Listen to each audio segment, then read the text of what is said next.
ఇంకా మన చికెన్ చూద్దాం. బాదం గ్రేవీ చికెన్ రెడీ అయింది. ఇంక ఇందులోనే కసూరి మేతి కొద్దిగా వేసుకుని ఒకసారి మిక్స్ చేద్దాం. చూసారా గ్రేవీ ఎలా వచ్చిందో, ఎక్సలెంట్గా ఉంది కదా. అండ్ స్మెల్ కూడా అద్దిరిపోతుంది. ఇంకా స్టవ్ ఆఫ్ చేసేసి ఒక సర్వింగ్ బౌల్లోకి తీసేసుకుందాం. చూసారుగా ఫ్రెండ్స్, మన బాదం గ్రేవీ చికెన్ రెడీ అయిపోయింది. చాలా సింపుల్గా అండ్ చాలా టేస్టీగా ఎక్సలెంట్గా ఉంటుంది. రోటీలోకి అయితే సూపర్ కాంబినేషన్.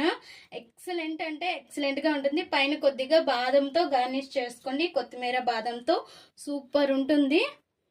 అండ్ ఇలా తింటే హంస వాహనం ఎక్కి ఆంధ్రప్రదేశ్కి వెళ్ళే అంత ఆనందంగా ఉంటుంది.